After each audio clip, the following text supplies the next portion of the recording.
watching The Investment Cut.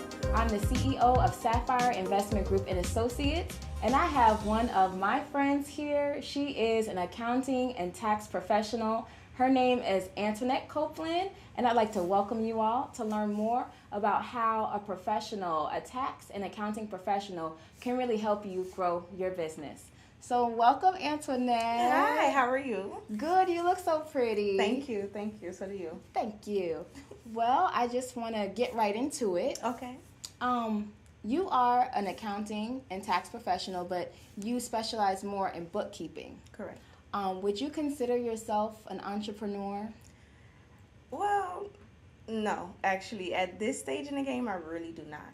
And the reason I say that is this article I came across about 3 years ago when I was really trying to decide if I should get out the 9-to-5 game and start my own. And it just resonated with me. The writer, he spoke about the differences between an entrepreneur and a small business owner. Oh. And the way he defined it is an entrepreneur has certain procedures and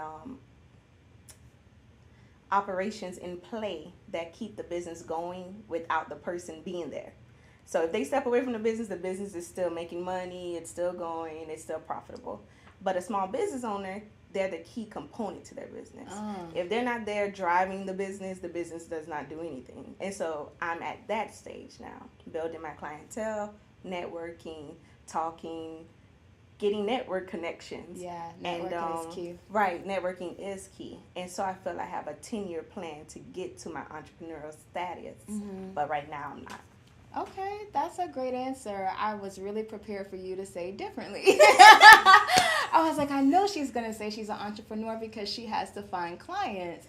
But that's a great definition, a small business owner. Correct. So maybe I need to start calling myself a small business owner and work up to the entrepreneur status. Yeah, I think when I really read that article, it really made it like that. It was like, wow, it really is a difference. It really is a difference. So you mentioned you worked as a 9-to-5er.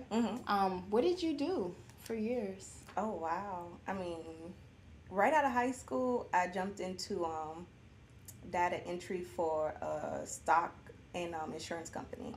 Henderson Financial Group. A great company. I actually love them. I still have good connections with them. They do real estate, insurance, things like that.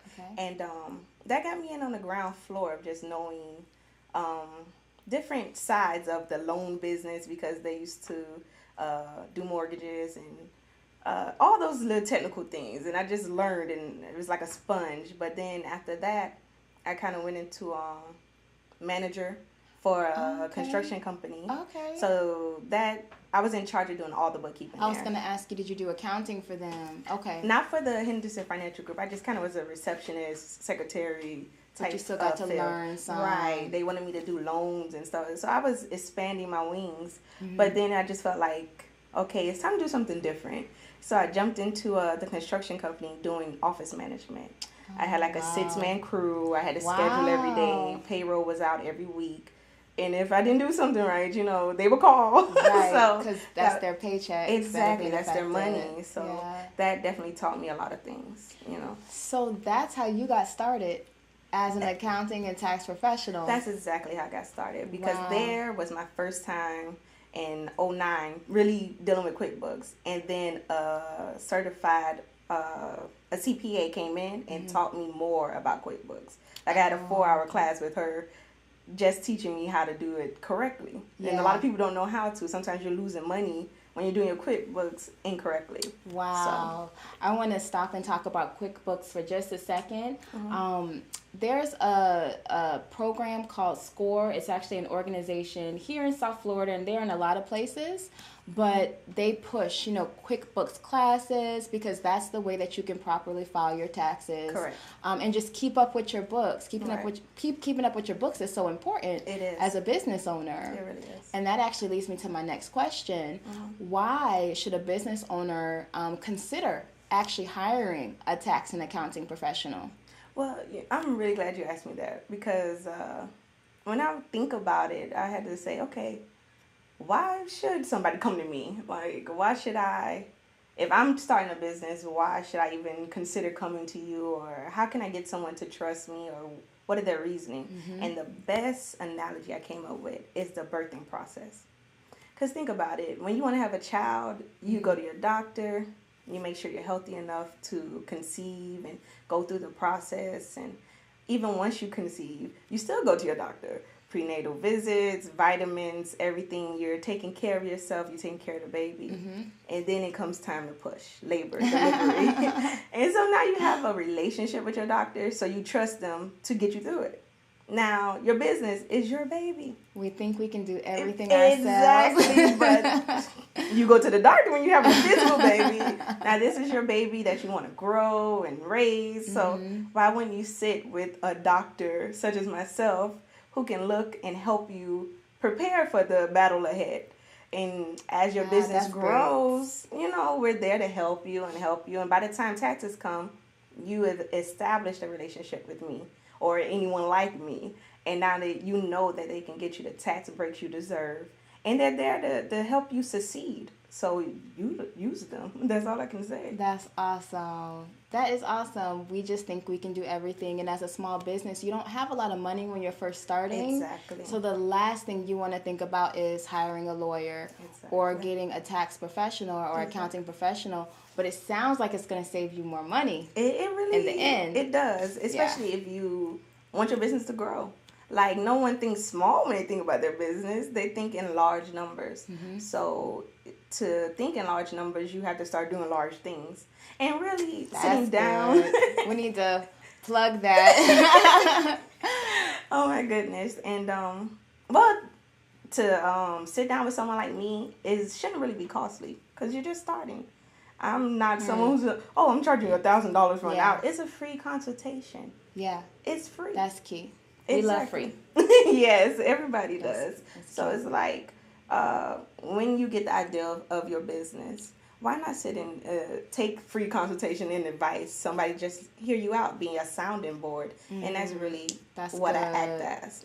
That's good. Yeah, we will be talking a lot. Got my mind going. I do startup consulting for business owners. So, because one of my core values I believe in is building wealth through entrepreneurship. Right. So someone may not think, well, they're looking for different ways to find money, just to add money to their household. You can always start a business based on your gifts, based on your talents. There's always something you can do. So what I do is I work with people who want to start nonprofits, they want to start for-profits, and I just get them on their way so that they can get to a place to where they're profitable. Right. What are the differences? Because I work with nonprofits and for-profit business owners, what are the differences when it comes to bookkeeping and taxes for a for-profit business versus a nonprofit business? Well, when I started studying and looking into that, I realized that the basics, the basis is the same. And the major differences come into play when you start tax. The taxes are different. Like with a for-profit, you have your LLCs, your corporations, and things like that. S corporation is a way to tax. And then with nonprofits, it's more so when you get an income in a nonprofit, it has to be driven more towards your mission. And there's certain things you have to bring. Pocket. Right, it doesn't go in your pocket. Yeah. Everything has to be driven towards your mission. So at that point, there's different forms that the government wants you to break down everything from your administrative costs to overhead. Everything is a little bit more detailed than, let's say, a corporation. So that's just the general. Now, of course, to know the full extent, you have to sit down with somebody who does specifically that. And they'll be better able to tell you. Yeah. But just as a basis, that's something to think about. Like, the money doesn't come to you. It goes right back into the mission, whatever you're doing. Yeah, and I know with the nonprofit, there's the 501c3 status that nonprofits can choose to elect, but they don't necessarily have to elect that. It just seems like you get to appeal to more people when you have that 501c3 status on your business versus not having it. Right. Okay. Yeah. Okay. So that's what it seems like when it comes to the nonprofit businesses. Right. There's one more question I wanted to ask you, and to make sure I look at it because, as much knowledge as we can get out of you, it'll be good. Yes. So budgets. Me and my husband deal with budgets all the time, just personally. You want to make sure that you're balancing things properly, but it can be so hard to you have a budget for your business. Correct. But you want a nice desk for your office. Exactly. But you also need to spend money on marketing. Right. What's your advice, just in general, about budgets for business owners? Well, it's much like your personal budget. You have to make those sacrifices. You know, a nice Nobody desk. Likes to hear about sacrifices. They don't. I was told back in high school when we started learning about budgets, budgets are kind of like a diet for money. And nobody really likes diets. Oh, God. So that's why they don't really care for budgets. It's because you have to show restraint. So, yes, you want that nice desk. But is that nice desk going to get you customers? No, nobody's going to be sitting at your nice desk. You have to put it into your marketing. Yeah. So that's what you really have to sit down. It's really a self-battle. It's nothing that I can tell you. Good. But you have to be ready to discipline yourself. And sometimes you're just not ready. Yeah. And all of the good things will come later. Exactly. And that's what a lot of people don't understand. It's not a short race. You have to look at it the long distance. Yep. Yep. Most people don't. There's something that I look at every day on my desk that says that success is a journey. It's not just a destination. Right. So I guess if you look at it that way. Correct. Yeah. Yeah, you could definitely put things into better perspective. Mm-hmm. That's all it's about. It's your perspective and your priorities. Yes. Yeah. I am so excited I'm going to be working with you. Once again, this is Jolise, CEO of Sapphire Investment Group and Associates, Antoinette Copeland, tax and accounting professional. This is who I'm going to be referring you to. Once we get you in, we get you started up, and you're on your way, we're going to make sure that everything is handled properly. Because based on the government, you got to make sure that your books are in order. So we thank you so much for tuning in, and we'll be talking to you soon. Have a good one.